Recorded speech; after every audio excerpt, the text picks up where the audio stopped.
Hola jóvenes, señores, señoras, público en general, como diría un orador. Hoy estoy haciendo este video para conmemorar, celebrar y festejar dos cosas muy importantes. Uno, conmemorar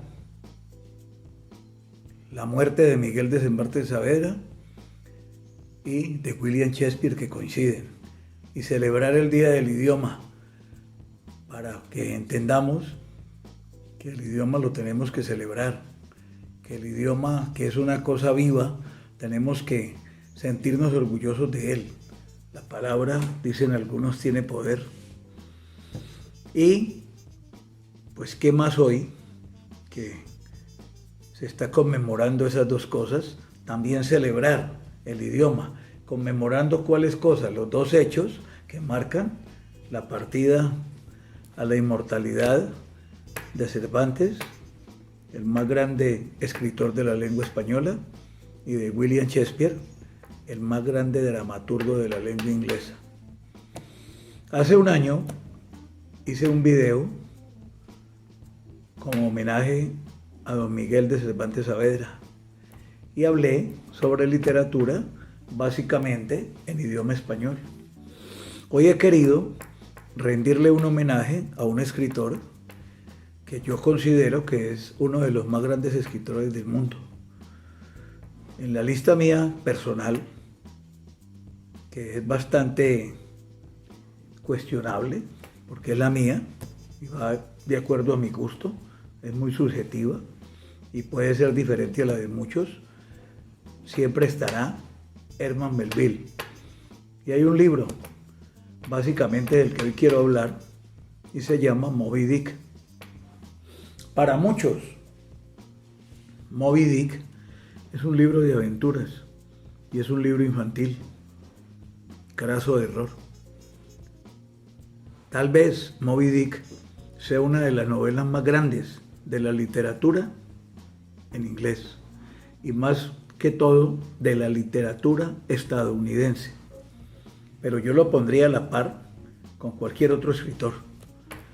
Ya dijo Borges alguna vez que Moby Dick es un libro infinito. Imagínense, en un libro infinito. Habla de la caza de ballenas. Habla o cita muchos pasajes de la Biblia. Es una confrontación entre el bien y el mal. Es el espíritu de la venganza y es también la lucha del hombre contra la naturaleza. Muchos ven en ella una novela donde se habla de todos los seres humanos, porque en ese barco, en el Pequod, donde el capitán Ahab manda y donde está la misión de cazar esa ballena blanca, se funden todas las razas. Y es una de las obras de literatura que tiene uno de los comienzos más famosos y más conocidos. Llamadme Ismael, dice el autor en primera persona cuando comienza a narrar el libro. Y nos lleva a contarnos las aventuras de esa ballena. He aquí el libro, Moby Dick. 830 páginas. Repito, 830 páginas. 80 epígrafes y 135 capítulos, contándonos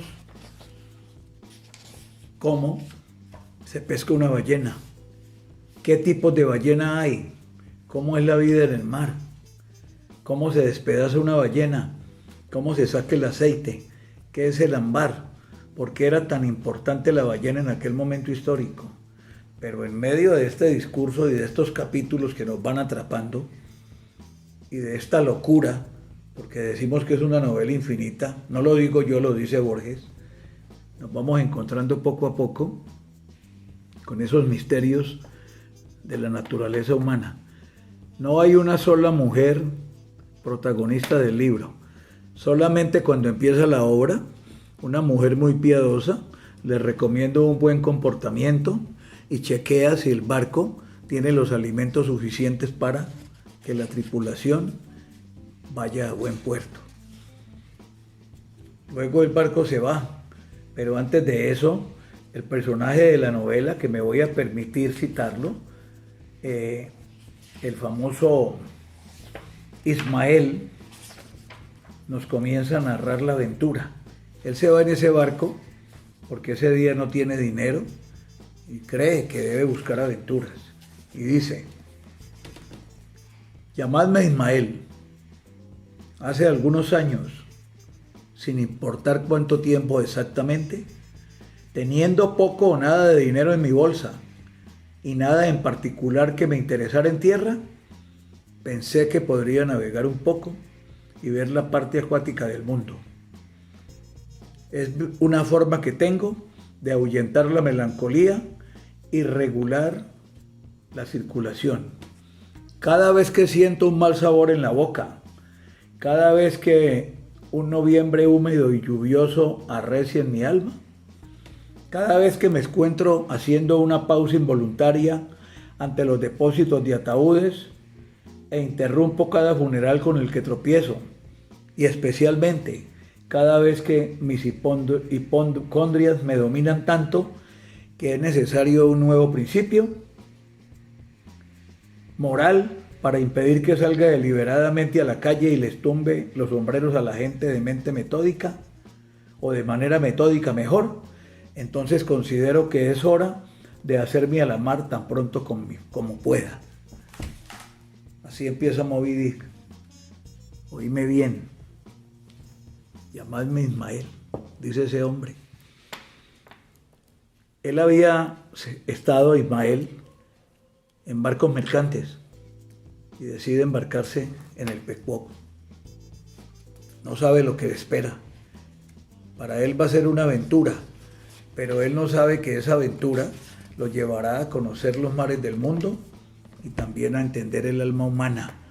Lo llevará a comprender algunas cosas misteriosas: la amistad, el respeto por el otro, el compartir las órdenes, un capitán despiadado que me llevará y que convencerá a la tripulación de llegar a hacer algo que ellos no realmente quisieran hacer. Ellos se embarcan para obtener dinero, para llevarle a sus mujeres y a sus hijos bienestar cuando regresen al puerto después de cazar las ballenas. Era un gran negocio en aquel momento histórico, y el puerto de donde él parte es el puerto ballenero tal vez más importante del mundo, ubicado en Estados Unidos. Esta novela es narrada por un estadounidense que es Herman Melville. Melville había sido un marinero en la vida real y alguna vez estuvo en un ballenero y también en barcos mercantes, pero en la novela Ismael no conoce eso, ni sabe para dónde va, pero decide tomar su saco y embarcarse. Es como en busca de algo que los hombres siempre queremos. Queremos buscar cosas nuevas. Y ahí va el hombre en busca de ese destino, en busca de esa aventura. Pero se va a encontrar con alguien con el que va a entablar una amistad que muchos hoy en día cuestionan y la consideran como una forma de mostrar lo que llamaríamos, para que ustedes busquen en el diccionario, una relación homoerótica. Cómo el homoerotismo permea la novela. Le dije que no había mujeres en la novela. Son unos hombres en un barco obedeciendo órdenes con el primer oficial, el segundo y el tercero, como se acostumbra en un barco. Todos esos oficiales son importantísimos. Por ejemplo, el primero oficial o el primero de a bordo es Starbucks. Y ustedes han oído hablar de los cafés Starbucks que venden tinto. El dueño de Starbucks, antes de colocarle ese nombre, pensaba colocarle Pequod, el nombre del barco, y decidió darle el nombre de Starbucks, que es el único marinero que se atreve a cuestionar la venganza de Ahab y a preguntarle para dónde vamos. Él quiere volver donde su familia volver donde su hijita, su esposa, y llevar un dinero y asegurarse económicamente. Ahaz nos ha prometido guiar ese barco en la casa de la ballena. En ese caso del cachalote, que era la ballena más apetecida precisamente por la pureza de su aceite, se usaba para fabricar velas y el aceite de ballena para iluminar, pero también se extraía algo más, el ámbar gris, que era muy utilizado en cosmética, para la piel, para otro tipo de manejos, y tenía un gran valor. Cuando suben a bordo no ven el capitán y pasan los días. Cuando un día sienten que caminan sobre la cubierta, en donde está el camarote mayor, en el alcázar mayor, unas pisadas. Es un pie que golpea feo, porque es que el capitán Ahab ha perdido la pierna a manos de Moby Dick. Trató de cazarla y esa ballena lo enredó, se lo llevó y le destruyó la pierna y lo dejó inválido. Y esa venganza la lleva en el corazón y él quiere vengarse de ese maldito animal que me dejó un lisiado. Y le vende esa idea a la tripulación. Y un día sale, todo el mundo quiere ver a su capitán, lógicamente, y saca un doblón de oro, moneda española antigua. Con un clavo la coloca en el palo mayor y dice: el primero que me avise que ha visto a Moby Dick, la ballena blanca asesina, se ganará este doblón. Porque hemos venido a perseguirla, porque esa ballena me dejó lisiado. Y entonces ese odio irracional contra un animal que no piensa y que simplemente lo dejó sin pierna, se ha apoderado de ese capitán y solo lo mueve la ira de un animal que lo marcó. Simbólicamente hablando, muchos consideran que esta novela lo que plantea es la lucha entre el bien y el mal. Pero ¿quién es el bien y quién es el mal? La ballena que atacó el barco y que ha atacado muchos barcos y que dejó al capitán así, o el mal es el capitán que se vuelve irracional y se enloquece y está poseído por el espíritu de la venganza. Y así comienza a narrarse todo ese mundo del mar. Novedoso. ¿Sabe lo que es usted navegar casi un año dándole la vuelta al mundo para cazar ballenas? Y en ese caso buscando a Moby Dick. Pero ese capitán sabe que los marineros también quieren su dinero. Ellos van por algo. Él les ha hablado del doblón, les ha invocado la lástima por la pena ajena, porque es que esa ballena lo lició a él. ¿Y ellos qué? ¿Qué pasará con ellos? Y eso es lo que el primero de a bordo, o sea, el oficial primero, le recalca. Usted está loco. Usted no puede poner a la gente en pos de sacrificarse por su venganza. Sin embargo, el capitán no es bobo. Él sabe que se pueden amotinar y entonces decide cazar algunas ballenas y viene la aventura.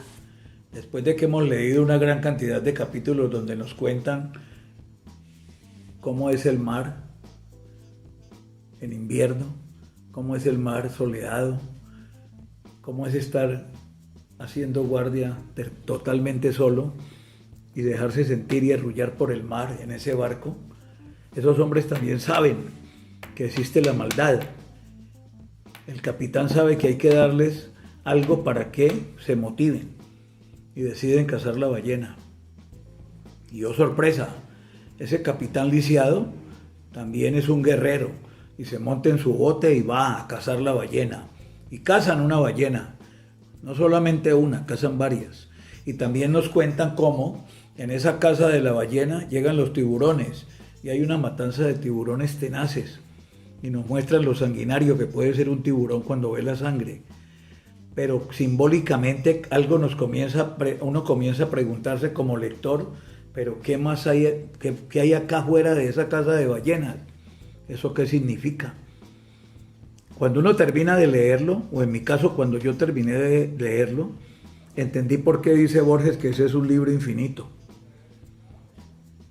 Otros ven en eso la lucha entre el bien y el mal, y hay una gran cantidad de citas bíblicas. Inclusive hay un discurso muy tenebroso, pero a la vez, miren lo paradójico, bastante hermoso literariamente hablando, y también tenaz, donde de pronto me hablan sobre la blancura.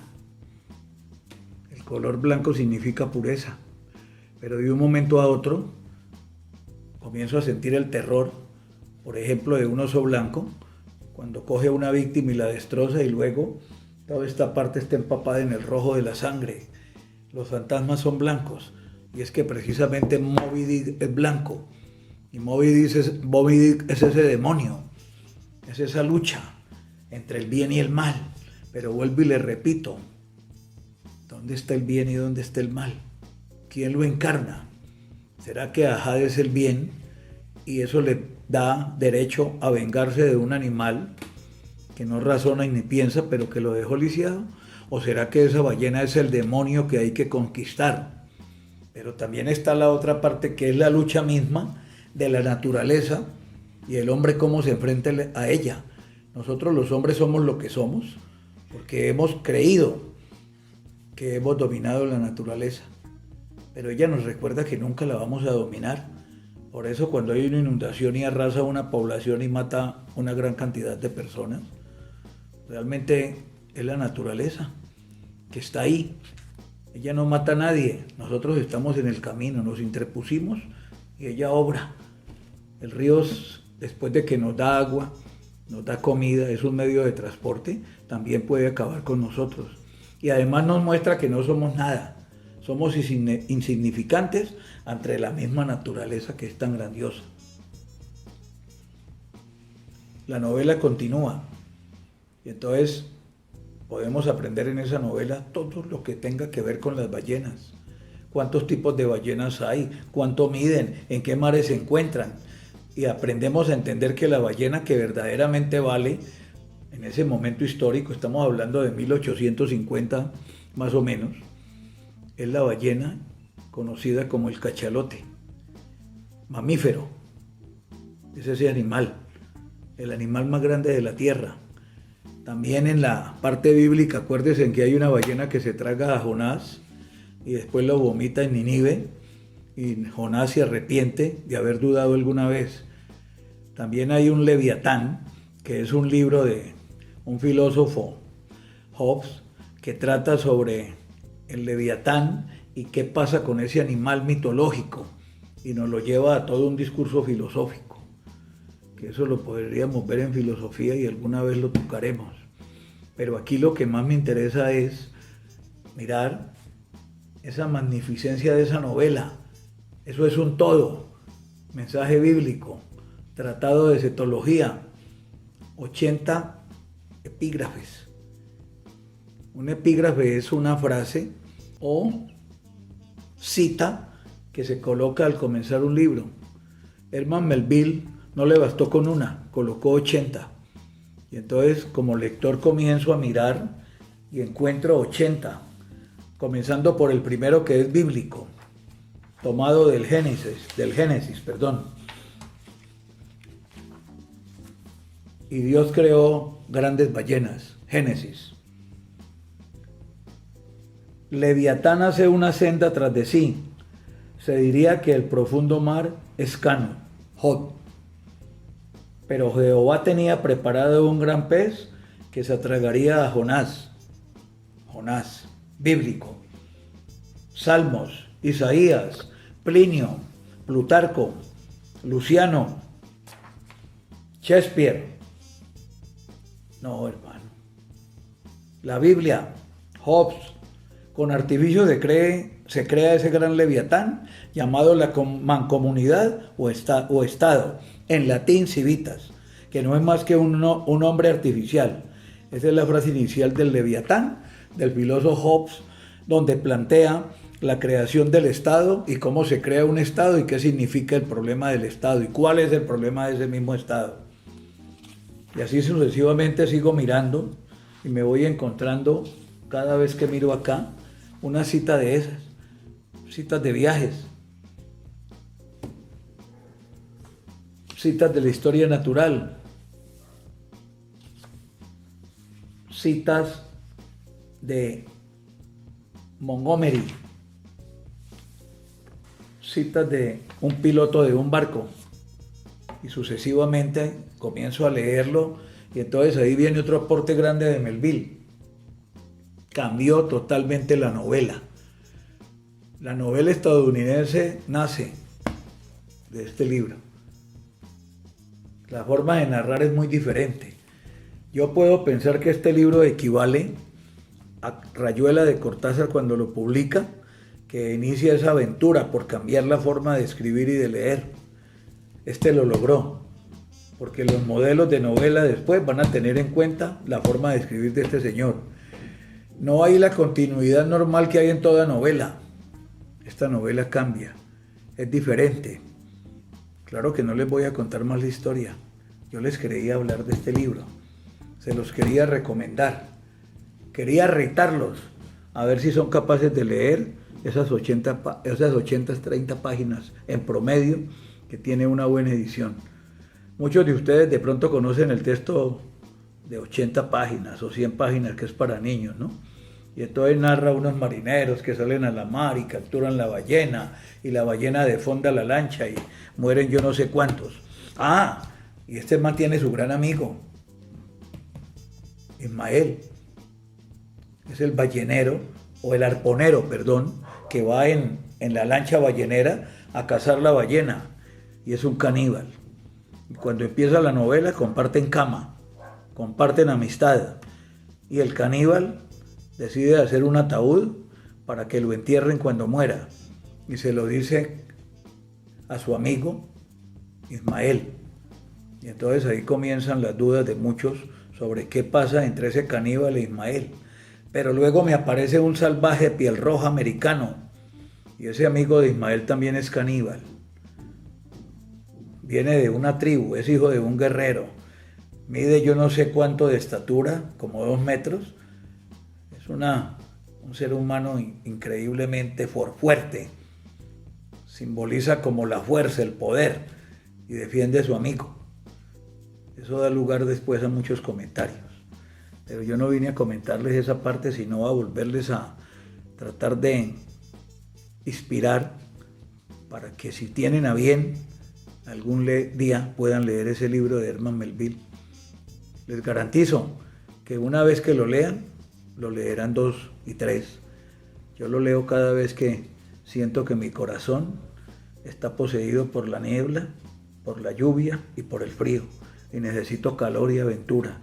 Como yo no soy un guerrero ni un aventurero, me meto en este barco que se llama el Pequod, y con el capitán Ahab, Herman Melville, y los arponeros y los oficiales de a bordo y los marineros rasos, hago este recorrido por esa literatura, por esos mares del sur, y me embarco en esta belleza del libro. Muchos consideran muy difícil leerlo. No es difícil, hay que leerlo y punto. Y cuando lo lea, y si no sabe, no entiende lo que dice, coja un diccionario y ayúdese de él. Pero poco a poco usted se meterá en esa aventura y llegará un momento en que no la va a abandonar. No le puedo decir cómo termina, pero termina como debiera terminar. Y cierro con esa frase de Borges que me dejó tramado. ¿Qué es Moby Dick? Es un libro infinito. ¿Se imagina eso? Que un libro sea infinito. Fuera de ese libro escribió más, lógicamente, ¿no? Y pues entre lo que escribió hay uno muy bonito, o muy bonito no digamos bonito, muy inquietante más bien. Bertelsmann, el escribiente. El tipo que llega a una oficina un día, y un día le dice al jefe, primero es un gran empleado, hace lo que lo mandan, lo que la gente quiere que uno haga, que es que haga lo que le manden. Y él lo hace, le pagan para eso. Pero un día dice, no, me gustaría no hacerlo, y no lo hace. Y al otro día le vuelven a decir que haga esto allá en la oficina en que trabaja, y dice, no quisiera hacerlo, me gustaría no hacerlo, dice. Y de un momento a otro termina viviendo ahí, Y uno dice, ¿y este qué? Y al final uno como lector no sabe qué hacer con el tipo, si tenerle compasión o qué podría hacer. Yo creo que este libro es tan inquietante como La metamorfosis de Kafka. Luego está Benito Sereno, capitán de un barco, tenaz. Algunos dicen que qué libro tan horrendo, otros dicen que es la obra maestra de Herman Melville. Está Billy Wood, un tipo que comete un crimen, pero él no entiende que eso que hizo es malo, y él no entiende por qué lo van a condenar. Y Benito Sereno es el capitán del barco, que se le amotinan y tiene un problema tenacísimo en ese barco. Han notado que Melville escribe básicamente sobre el mar, porque fueron sus experiencias. Fue marinero, ya les dije, mercante, y también estuvo en un ballenero. Alguna vez fue secuestrado, o en un motín mejor, lo dejaron en una isla, y la isla estaba llena de caníbales. Se hizo amigo de ellos, no se lo comieron, porque pues, después escribió más libros, volvió, y en otro barco encabezó un motín. Luego regresa a tierra firme y decide dedicarse a escribir. Libro maravilloso, y libro que, aprovechando el Día del Idioma, decidí compartirlo con ustedes. Paradójicamente, en el Día del Idioma se celebra para el idioma español, acá, en nuestra cultura, y para el idioma inglés, porque ya saben el cuento. Cervantes murió un 22 de abril, pero la costumbre en España era tomar como fecha de la muerte el día del entierro, que fue el 23. Y Shakespeare, William, el más grande dramaturgo inglés, y también para muchos el más grande escritor, se lo pelea con Cervantes, también murió un 23 de abril, de un año diferente, lógicamente. Entonces se celebran en los dos países el Día del Idioma. Yo soy latino, amo Latinoamérica, me gusta mi idioma, lo amo, de eso vivo, de lo que digo, de lo que hablo, y consideré que le quería hacer un homenaje al idioma inglés, y se lo hice por intermedio de Herman Melville. No soy bilingüe, no hablo inglés, pero la literatura nos une, no importa el idioma, un buen libro es igual, hay que leerlo. No sé leer en inglés, pero sé leer en español, y hay ediciones muy buenas, y se los muestro. Lo amo, mírenlo. Moby Dick, la famosa ballena asesina. Mírenla, con ese ojo mirándome y esa boca torcida, que el capitán Ahab toda la noche sueña con ella y decide matarla porque mire cómo me dejó, me lició. Pero la pregunta es, ¿quedó lisiado de la pierna o quedó lisiado del alma? Porque muchos hombres van por la vida y son lisiados, pero del alma y del corazón. Yo creo que Melville, que el capitán Ahab, el problema no era solamente la pierna, era su corazón. Ya estaba muerto. Y lo único que lo mantenía vivo era la venganza con ese animal que le hizo eso. Mire qué bonito. Mire qué edición tan hermosa. Esta edición es una traducción muy importante hecha aquí en Colombia de una editorial. Yo no trabajo con la editorial, no le hago propaganda, pero se la recomiendo. En las librerías de aquí más prestigiosas lo pueden conseguir. Y hay algunos expertos bibliófilos que te van a recomendar la mejor edición. Yo te recomiendo esta, pero ojalá sea la original, no la de 100 páginas.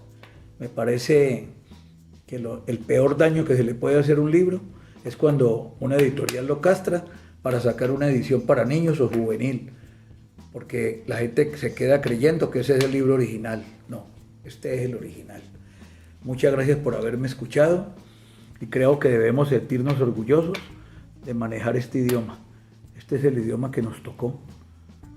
Desaparecieron muchas lenguas indígenas, que ojalá no hayan desaparecido, y hay institutos encargados de rescatarlas, pero realmente el idioma que nos sacó de América y nos conectó con el resto del mundo es el idioma que hablamos hoy en día. ¿Qué hemos aportado nosotros? Que nada menos, que a don Gabriel García Márquez. Hay un escritor que tiene unos poemas muy lindos, un poeta más bien, León de Grey, colombiano, Porfirio Barbajacot, colombiano. Hay una Obra que empieza con este verso. Antes de apasionarme por mujer alguna, jugué mi corazón al azar y me lo ganó la violencia. La vorágine, libro hermoso, hecho en Colombia. Me gustaría que averiguaran quién lo escribió. Ya les dije cómo inicia. Narra todo el problema de la época de oro del caucho, las explotaciones de los indígenas, cómo los asesinaron y cómo estos personajes se aprovecharon de ellos, y entre Perú y Colombia, en esa parte de la selva, ese caucho se volvió algo muy importante a nivel económico. Pero finalmente no pasó nada. Como todas las bonanzas, terminó en nada. Búsquese quién lo escribió, quién es el autor. Es un gran escritor. Los colombianos tenemos mala memoria y no recordamos nuestros grandes escritores. Ahí les dejo esos nombres. Les agradezco mucho y feliz día del idioma para todos. Muy amables.